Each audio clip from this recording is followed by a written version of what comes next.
Olá, estaremos continuando com a leitura do livro Codependência Nunca Mais. Estamos na parte 1, título Outras Histórias.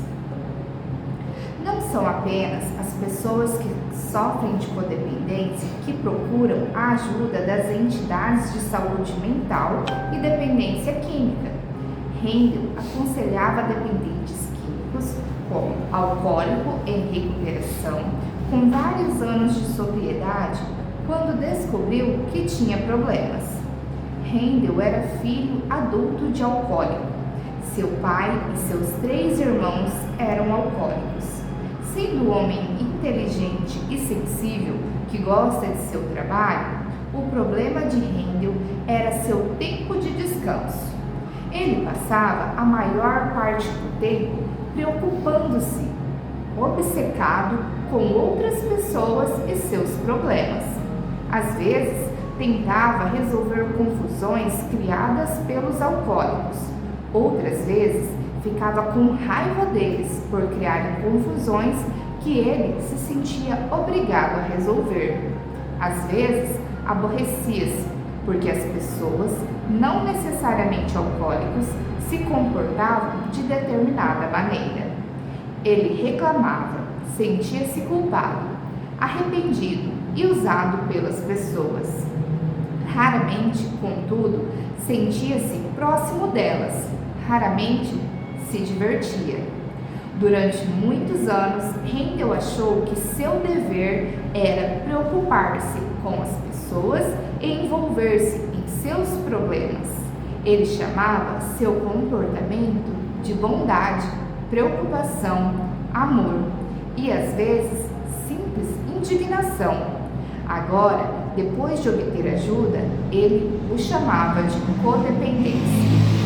Às vezes, o comportamento codependente se torna inextricavelmente ligado ao fato de ser uma boa pessoa, uma boa esposa, uma boa mãe, um bom marido, um bom irmão ou um bom cristão. Hoje, na casa dos 40 anos, Marlis é uma mulher atraente quando se cuida. A maior parte do tempo, entretanto, está ocupada cuidando dos filhos e do marido, que é alcoólico em recuperação. Ela dedicou a vida a torná-los felizes, mas não conseguiu. Geralmente, ela fica zangada por não ver seus esforços reconhecidos e a família se zanga com ela. Faz sexo com o marido quando ele quer, não importa como se sinta. Gasta bastante parte do orçamento da família em roupas e brinquedos para as crianças, ou o que elas queiram. Ela transporta, lê, cozinha, limpa, beija e acaricia aqueles à sua volta, mas ninguém nunca lhe dá nada. Às vezes, nem mesmo dizem obrigado.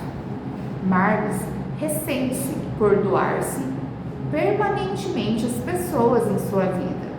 Ela escolheu enfermagem como profissão e constantemente se ressente por isso. Sinto-me culpada quando não faço o que me pedem. Sinto-me culpada quando não satisfaço meus padrões de mãe e esposa. Sinto-me culpada quando não correspondo aos padrões que os outros estipularam para mim. Simplesmente sinto-me culpada. Na verdade, programo meu dia e minhas prioridades de acordo com a culpa. Por tomar conta de outras pessoas, ressentir-se com isso e não esperar nada em retorno significa que Marlis é boa mãe e esposa? Ou significa que Marlis é codependente?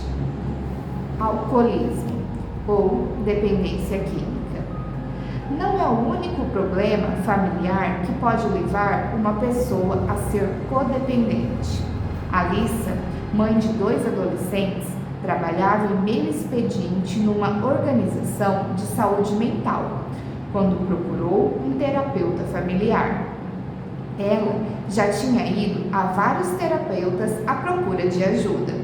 Razão: seu filho mais velho, de 14 anos, estava constantemente causando problemas.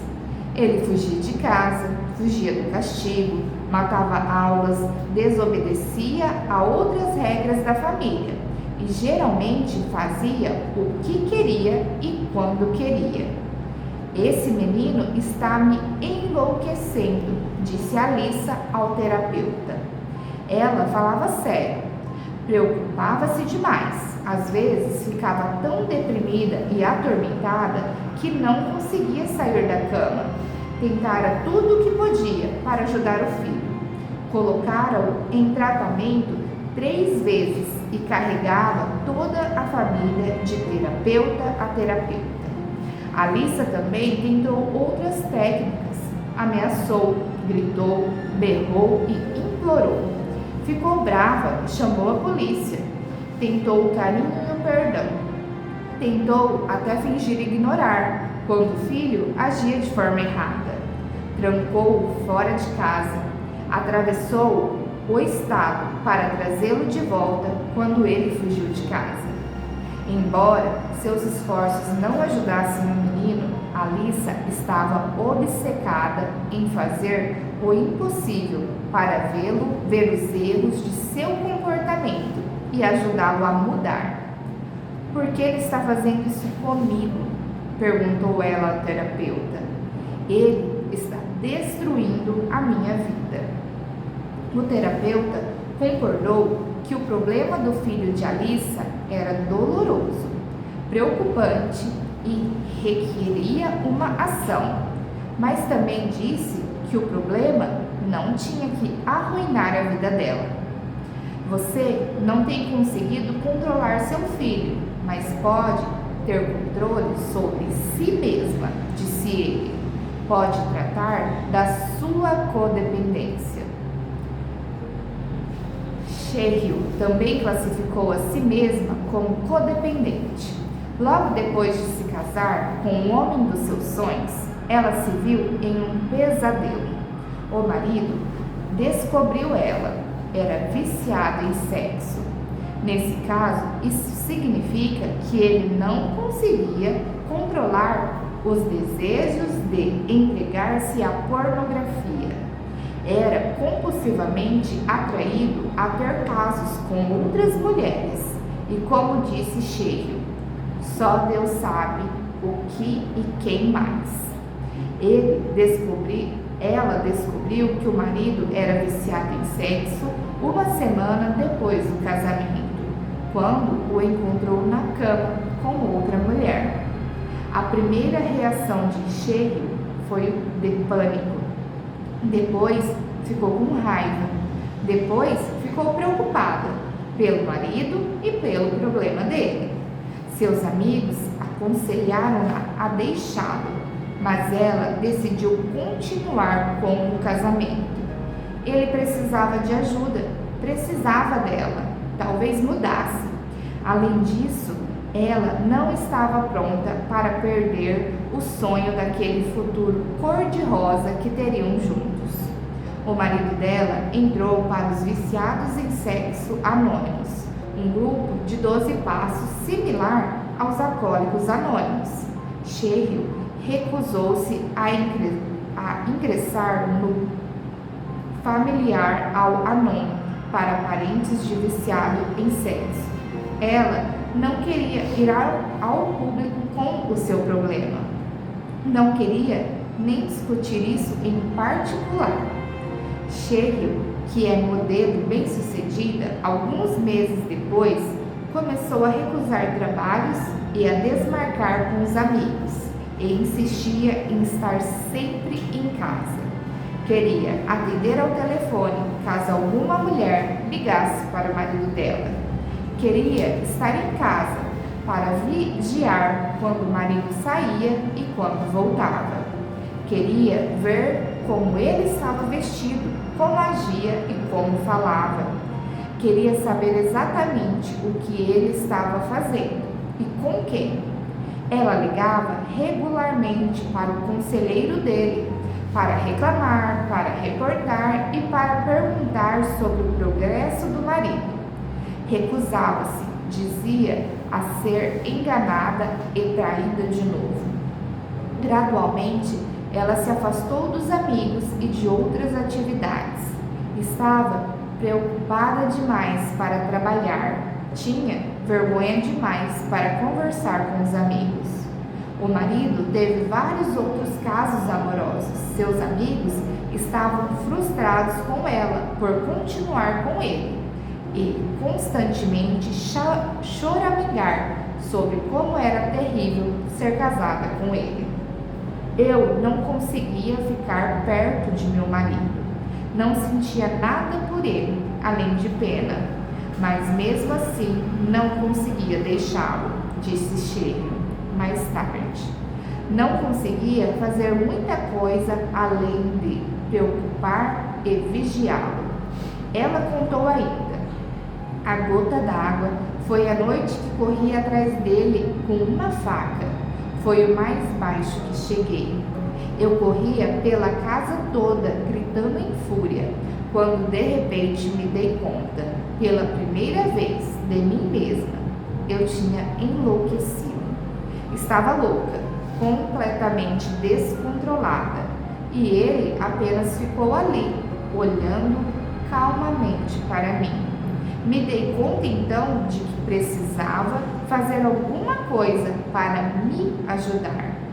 Cheryl entrou para o COU logo depois daquele incidente e nas reuniões ela começou a classificar sua perda de controle como codependência e a si mesma como codependente. Hoje ela está separada do marido e se divorciando. Está também sentindo-se melhor sobre si mesma. Embora os exemplos anteriores sejam dramáticos, a codependência não é necessariamente sempre tão intensa e nem sempre envolve experiências com pessoas profundamente perturbadas. Christian é casada e tem 2 filhos pequenos e não sabe de nenhum problema de alcoolismo ou desordem compulsiva de sua família, próxima ou distante. Mas assim mesmo, ela se autodenomina codependente. Seu problema, diz ela, é que os humores de outras pessoas controlam as suas emoções e, por outro lado, ela tenta controlar as emoções deles. Se meu marido está feliz, eu me sinto responsável por isso. Então, sou feliz. Se ele está aborrecido, sinto-me responsável também. Fico ansiosa, desconfortável e aborrecida até que ele se sinta melhor. Tento fazê-lo sentir-se melhor. Sinto-me culpada se não consigo. E se ele se aborrece porque tento, conta. E acrescenta. E não é somente com ele que me comporto como codependente. É com todo mundo. Meus pais, meus filhos, as visitas em minha casa. De alguma forma, parece que me perco entre outras pessoas. Fico enredada nelas. Gostaria de fazer algo sobre isso, sobre essa coisa chamada codependência, antes que se torne pior. Não sou terrivelmente infeliz, mas gostaria de aprender a relaxar e começar a desfrutar de mim mesma e das outras pessoas. Um pastor resumiu a condição desta forma: algumas pessoas são realmente codependentes e outras são apenas um pouquinho codependentes.